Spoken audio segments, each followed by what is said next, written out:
keessa geesse. Ifin achi keessa haayilaan yeroo isaan rakkina himatanii jechuudha. So obboleeyyan kee rabbii jahaadhaati. Rabbii jahaadha.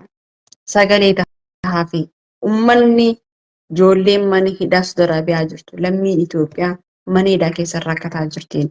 Mana hidhaa keessa dhumaa jirtiin. Mana hidhaa keessatti du'aa jirtiin. Mana hidhaa keessa rakkoo adda addaa argaa jirtiin. Piliis sagalee tahaa fi mootummaa Itoophiyaa warri paartii mootummaa taatan hundi keessanuu aarraan ta'an ati mana hidhaa keessa jiru. Achi baates boru addunyaa kanarra manni hidhaa kan jirre hin jiru. Sinifini. Wallahi addunyaa kanarra manni hidhaa kan jirre hin jiru. Yakka fokkotaan hidhamuu dandeessa. Yakka bareedaanis hidhamuu dandeessa. Guyyaa takka mana hidhaa dhadhamuu kan kee hafan qabu. Guyyaa takka ati akkana laaltee nama dhiiste. Guyyaa takka rakkoo hamaa keessa seentee rakkoon san sin hanqatuu hin ooltu. Obboleeyyan kee namaaf jennee nama gargaaruu osoo hin ta'in ofii keenyaa jennee nama haa gargaarru. Ofii keenyaa jennee sagalee haa taanu. Har'aan tan nyaannee, dhugnee, quufnee gizee akkanatti kofallee taphannu. Akka waan hin jiru tokkotti kofallee taphannaan. Hundi keenya rakkoo addunyaatiif rakkoo akaraa dandamuu dandeenya. Taa karaa hojii teenya garuu taa addunyaa wal cinaa dhaabbannee rakkoo keessaa wal baraaruu qabna. Isinii galee mana hidhaa Saudi Arabiyaatti miikaa isin irratti argaa jirtan kana shamarreen mana hidhaa Saudi Arabiyaa keessa jirtu moodeessi godhattee ittiin jiraataa jirti. Akkasumatti warri dhiiraatiis miikaa isin irratti argaa jirtan kan afata godhatanii uffata godhatanii jiraatanii jiran. Shamarree keenya qaamni isii madaa'aa jira. Qaamni isii tortoraa jiran. Oromoo rakkoo tana keessa wallaallee rakkoo tana keessatti walliisuu osoo hin taane rakkoo tanarraa haa wal baraarru. Miikaa isin irratti argaa jirtan kan gaarbeejaan uffadhee taa'aa jiru kun keemikaala qaba. Dawaa qaba. Isinii galee dawaa qabaan ani huccuu gubbaan miikaa kana uffadhe malee qaama kiyyatti hin uffanneen. Huccuu gubbaan kan miikaa kana godhadhe. Miikaan kuni yeroo faafirka irraa bahu dawaa adda addaa godhamee faafirka irraa bahan. Isinii galee wallahi miikaa kana shamarreen mana hidhaa Saudi Arabiyaa keessa jirtu miikaa kana akka moodeessitti uffattee afata godhattee jiraataa jirtiin. Akka duritti footoo isinii kaasanii maxxansuu hin dandahanii. Saniifuu obboleeyyan kiyya rabbii jahaadhaati. Ijoollee mana hidhaa Saudi Arabiyaa keessa jirtan. Warri miseensa dhaaba mootummaa taatan rabbii jaadhaan mootummaa keessanii wajjin haasa'a. An akka nama tokkotti mootummaa maqaa malee mootummaa sabaa hin agarre. Mootummaa maqaa malee mootummaa sabaa hin agarre. Isinii galee ammoo miikaa isin argaa jirtan kana ati ofii keetii kafetti hin quudhine garbii jetti naquudhaaf nyaata nyaatu karratti naqan nyaata qoshaashaa itti naqamu kana daa'imni baatii lamaa daa'imni baatii sadii daa'imni amma takkaa miikaa kana uffattee qaamni isii tortoraa jira. Shamarreen marsaa laguu itti dhuftu miikaa kana moodeessi godhatanii uffataa jiranii. Isinii galee miikaa kanaan jiraataa jira. Miikaa kana firraa qaban. Afanni isaanii uffanni isaanii miikaa keemikaala qabu kana tahee jira. Rabbi jaha sagalee waliif tahaa. Rabbiif jaha ijoollee tana bira nuuf dhaabbadha. Akka nama tokkotti sagaleen kiyyoo kun deemtee numa dhayti dhaaba mootummaadha. Waan takka inni isiniin jaa. Warri dhaaba mootummaa taatan dubbadha mootummaa keessan. Har'a biyyan bareechaa xayyaaraan akkana godhaa fooqiin akkana ijaaraa kan joon duratti mootummaa Itoophiyaa akka yaadeen Suuzaa Usmaanitti wayin intala baadiyyaatti hawaasaan malee ati hin bareeddu. Kophaa kan kee akka feete fiidus wallaahi har'a aangorraa waan butusti hin fakkaattu. Garuu guyyaa hawaasa kan kee akkana cunqursite kana ittis gaabbitaa irraas gaafatta. Hawaasni kun rabbii gaditti mootummaan addunyaa siin beeka.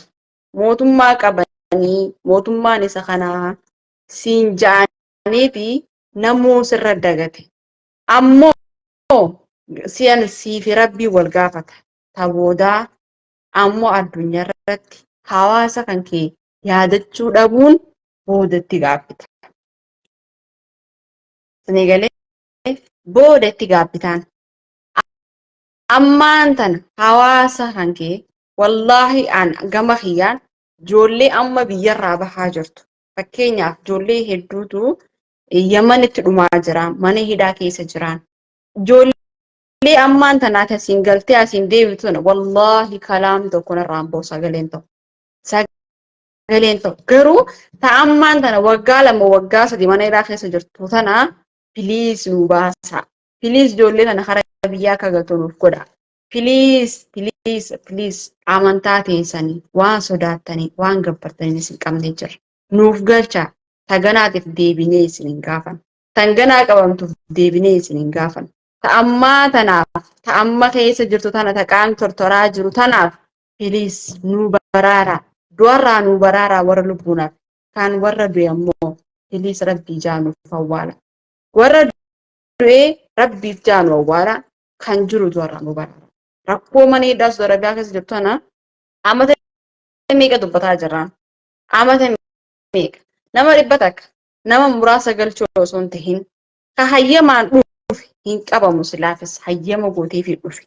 Ammoo kan karaa baqaatiin dhufe mootummaa Itoophiyaadhaa hubaddu. Wallaahi sabni kun sumaaf jijjiiruuf malee ibirraa jijjiirraa haajaanii malee sirraa jijjiiran. Biyya kan keessii bareechan, biyya kan keessiif tolchan, biyya kan kee akka bareedu siif godhan malee ofii isaaniitii miti. Garuu gizee dubbiin haasaamtu ofirraa jijjiirra jaanii biyyaa ta'an. Har'a bari yoo fooqeen ataniin ijaara jechaa jirtu tuni ijoolleen tun dalagattee jijjiiramtee fooqee akka ijaartu san barsiif ijaaran. Isin galee xayyaara tiraan taniin tolcha jettu kana ijoolleen tun yoo dalagattee jijjiiramte siif godhan biyya kan kee kan tolchu bara abbicha dalagatee abbicha qabeenya biyya kan kee keessatti harkatee diitu siif biyya kan kee bareecha malee miskiinni hanga if qolaa tokko amma akshinni ati agarsiisaa jirtu kuni yoo natti amantee malee yoo na jala deemtee malee waan harkattu bakka amala firoonaa qabdaa biyyi dhugaan siin jaan amala firoonaa qabdaa wallaahi amala firoonaa qabdaa na jala deemti waan kana siif hin godhaa amma miidhuma har'atu ni agarra warra isa jala deemu malee warra waa isa jala deemuun akkana biyya goonee akkana goone moo warra qabree keessa jiru sanii warra jiraan isaa nuuf hin tolle diwaan isaa nuuf hin tolle san fiddee addunyaarra jiraachisuu feete moo maali kuni gaafii kooti wallaahi warra addunyaarra jiruuf erga hin tolle warra addunyaarra jiruuf erga hin taane moo warra du'ee jiru san haastee wanni godhu deemtaa. Arraan tana yoo faranjii si baqatte abiyyi dhageeffadhu. Faranjii yoo si baqatte sirraa fayyadamtee biyyee sii fayyaddi malee homaa siif hin gootu. Hindii yoo si baqatte sirraa fayyadamtee biyyee sii fayyaddi malee homaa siif hin gootu.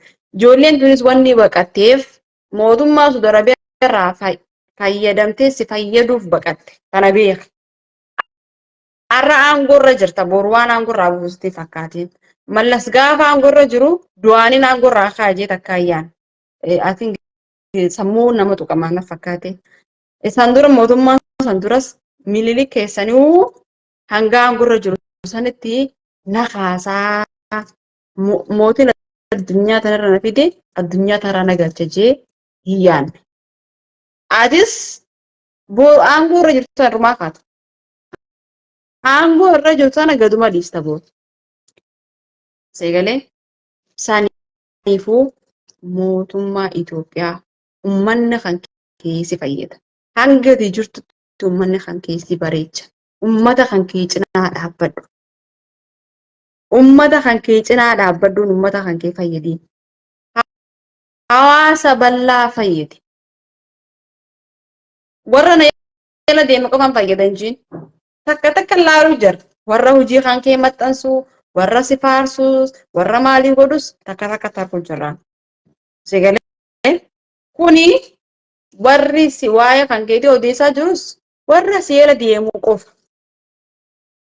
Hawaasa bal'aa kana hawaasa unkaan hawaasa lammii Itoophiyaa guutuu dhiisitii arraan tana Hindii fi Paakistaanii fi Baangaadesh keessa jiraatu kana dhiisii osoo silaa hawaasuma Oromootu maqaa Oromootiin aangoo dhufte kanaahu hawaasa miliyoona 70 ka seene kana dhiisi miliyoona 20 yoo fayyadde wallahi naamani miliyoonni 20 kunuu nama si jala jaaran garuu nama lamaa sadii abiyyiin keenya nugusa kasiin jiru kuni gaafa sirraa fayyadamee quufe si jalaa maqa namni tokko kaasee dhiyaatuuf sirraa fayyadamuuf malee si fayyaduuf miti ammoo hawaasa guutuu yoo jala jaarte wallahi silaa Itoophiyaa kana keessa kana kan deeman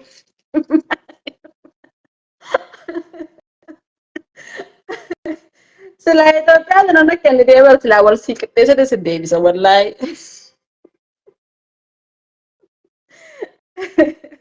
wal si qixxeessatiin si deebisa namni tokko waa malee laa dhageeffadhu sareen waa malee sitti hin maxxantu jette Oromoo yeroo maal seegalee sareen waa malee sitti hin maxxantu gaafa quufte sumarraati deemte. Nama lamaa sadii kan yeroo ammaan tanaa dhabaaf atu maal jette gaafa rakkoo nama barbaaddu biratti nagartu moo maal jette nama arfaan beeku nama lamaa sadii hojii kan kee jaalate kana jalan deemin wallahi wabillahi abiyyin aman hordoftoonni isaatillee naamana hanguma irraan fayyadamin gaafa irraa fayyadamtanii inninis gaafa seera naqee dachii isaa isinirraa dachii isaa isinirraa qaabata. Waa hunda isinirraa fudhatan rakkoo mataa keessaniitiif jettanii hawaasa keessaniin gantu rakkoo hawaasa keessaniitiif rakkoo mataa keessanii adda baasaa ilaala. Rakkattan ummataa wajji rakkadhaa. Qabaattan ummataa wajji qabaadhaa. Wal beek ni garras. Mootummaan kan Itoophiyaati eeqa mootummaan kan Itoophiyaati an dura dhaabbadhu bakka kana. Maaliif isa harkaa qaba. Osoo laalee harkuu ati mootummaa Itoophiyaati miti isin hin jiru.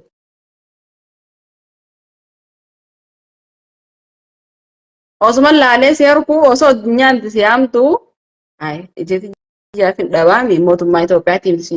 Mootummaa Itoophiyaa maqaaf qabdee jirta. Warri si jalatti hiriiree jiru kunis sin fayyadu. Har'a mana bareedaa keessa galuu, hoteela bareedaa qabachuu, nyaata bareedaa nyaachuu, paarkii bareedaa deemuu, bakka maal ta'uudhaa fi maallaqa akkaawuntirra walitti qabachuuf paartii kan kee deeggara. Ijoollee mana hidhaa Sudarabiyaa jirtu tuni uummata siyaasaan ala bilisaati. Uummata biyya fayyaduudhaaf. Barboo fayyadu jechuun arraan tana yoo hin asi biyya kana dalagadhee maallaqa guddaa tokko walitti qabee fooqee ijaaraa jiru tana yoo hin jaaree biyya kan keessii bareechi. Jiblaayitii yeroo kirismasaa akkanatti olii gadi oofan tana yoo hin bitee biyya kan keessa facaase if hin fayyadne biyya hin fayyade malee. Siigalee magaalaa isin Dubaay immoo maali jettanii irraa dhiichiftan tana agartee. Tanaahu yoo niin godhe biyyan bareeche malee of hin bareechin. Biyya biyyan bareeche. Biyya bareeche jechuun if bareeche jechuudha. Ijoollee mana hidhaa Sudarabiyaa jirtu suni si fayyadde malee of hin fayyanne wallahi of hin fayyanne. Biyya fi bareeche jechuun if bareechuudha.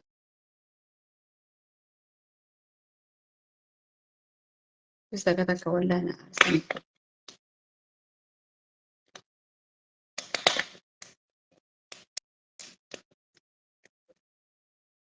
Hawaasni hawaasa biyyaa qofa jala ofuun qabdu.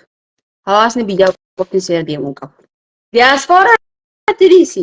Uummata diyaaspooraa irraa waan eeggate diyaasporoonni keenya akkanatti dhufee maalii ta'ee akkanatti akkas ta'e. Inni waan mirga qabuuf waan hayyama biyya kanaa qabuuf sirratti fincila. Ammoo ijoolleen tuni soonni tunis waan ofitti qo'ame. Isaan sirraa baasan.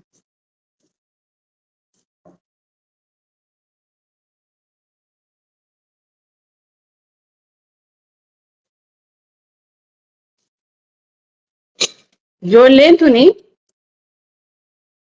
karaa biyyaa deebi'uuf hayyaman qaban. Seegalee hayyaman qaban. Ammoo isaan wanni dalagatanii wallahi warri maal jaanisa narraa himaa maali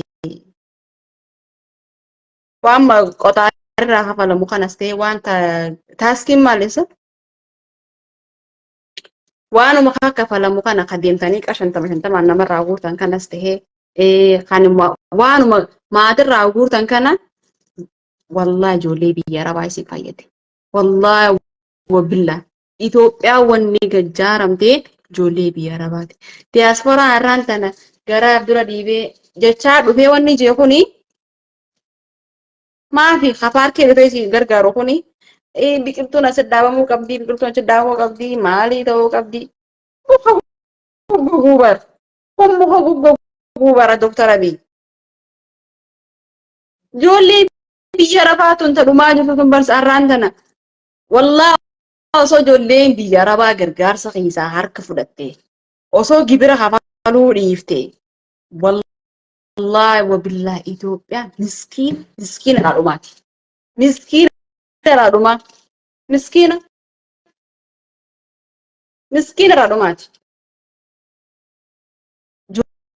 Ijoollee biyya arabaa jirtuutu maqaa isinii godhe. Ijoollee biyya arabaa jirtu mataa isin ol qabe. Barboo nama tokkootiitu riyaala kuma takka isiniif kannaa bara. Diyaaspoora irraa qarshii 20 baasu jechuun akka nama doolaara 100 takka irraa baasetti fakkaatti. Isinii galee ifirraa isinii kanniti bari ifirraa buqqaatee alaan alaa isiif hin kannitu ijoolleen biyya arabaa wallaahi gargaarsa keessatti alaan alaa isiif hin kannitu ifirraa buqqaatee gargaarsa isiif kannitu. Itoophiyaa maaliif hajjatan kuni arraan tana kan isin maqaa Itoophiyaa jechuu dandeessan kun ijoollee biyya arabaatiidha. Ijoollee biyya arabaa mana hidhaa Saudi Arabiyaa keessa jirtuuf sagalee ta'a. Eenyu kan wanni jiru sansa saba lakkaanu nama wal akkuma aangoo walirra qabu wal miidha. Wallaahi aangoon tun bar kan shuumamne kan shaaramne rabbii tokkicha qofa. Rabbiif jette. Aangoo raggisee mataa keessaa gicu wal godhu maaliif barbaachise? Maaliif? Biyyi irratti ol dhalaawu katti aanu mataa keessaa gadhaa. Leencoodha moo inni leencoo baatee kan Saudi Arabiyaa jiru. Akkasumas maqaan isaa yoo dogongoruu baadde. Akkan oduu dhageetti sagalee ijoollee mana biyya arabaa ijoollee mana hidhaa Saudi Arabiyaa jirtu. Ministeera tokko baasinan jettu lubbuun. Ijoollee mana hidhaa Saudi Arabiyaa jirtu. Sagalee taanaan ifaan gurraasa qaban yaani. Lakkuma aangoo walirra qabanii mataa keessa wal gaddaa. Wallaahi lakkuma aangoo qabanii. Milishaas firaan dandeessu. Milishaa qashan tamaan bultu tabaata dhaqa kan tamta kafalamus firaan dandeessu. Aangoo sanarraa kaatanii bara. Isinii galee aangoo sanarraa kaatanii ummata keessan kuni ummatuma isin rakkana mataa keessaa gad dhoytan kanaatitu waggaa 5 boota. Umriin ammaan tanaa waggaa 60 birachiin kottuu bara. Waggaa 60 ka eeguu nasiiba. Isinii galee waan irraa kaatu takkaaf waan gadhiistee deemtu takkaaf nama miidhin. Har'a waan aangoo qabdanii fi ijoollee mana hidhaa Saudi Arabiyaa tana cunqursaa jirtan. Isinii galee ijoollee mana Saudi Arabiyaa jirtan waan aangoo qabdanii fi ijoollee tana miidhaa jirtan malee wallaahi wabillaahi osoo aangoo irra hin jiraanne hin miidhan. Itti dhustan waan aangoo irra jirtaniif waan wanni hundi isin harka jiruuf waan nuti akkasiin kadhannu beeytaniif dhustan. Garuu wallaahi isaan malee hin bareeddan isinis. Hin bareeddanii irraa gaafatamtan. Akkanatti usuu kana agartee irraa gaafatamtan. Addunyaa irratti akkana ijoollee biyya arabaa tanatti usuun keessan addunyaa irratti isiniif deebi'a. Isinii galee addunyaa irratti isiniif deebi'a. Bakka ni gahaa ijoolleen tun amata 3 amata meeqa maneedhaa kana keessa jirti. Dubartii qaama tortore kana moodeesii fayyadamtii bar keemikaala qabaa bar keemikaalaa bar ati ni uffattee miikaa tokko uffattee ni bultaa hin bultu dhugaan sittiin miikaa kana uffattee mana hidhaa dhiisii daqiiqaa takka miikaa kana mataa keessa uffatu yaadilee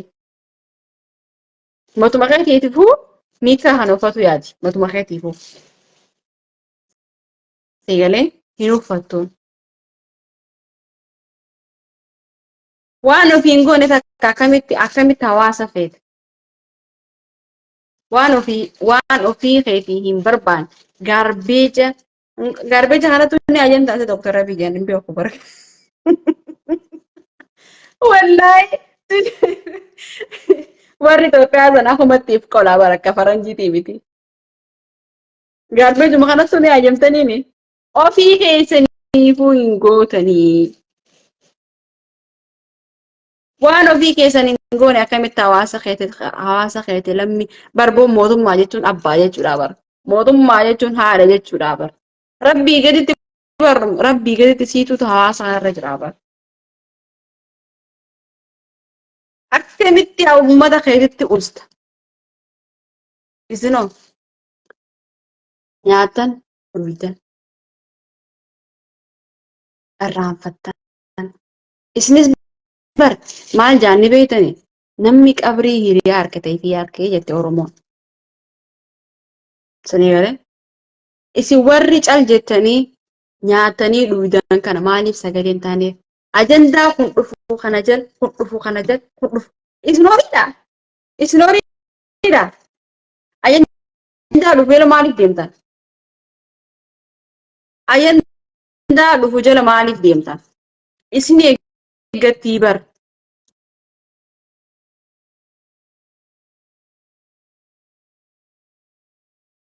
kootaas deebi'aadhaati ijoollee maniidhaa darabiyaa jirtu saniif sagalee ta'a dubbadha dubbachiisaa iyyaayisiisaa baqa iyyaayisiisaa taasit akkanatti si dhagaa jaalateetiin miti sosin tokko taatanii.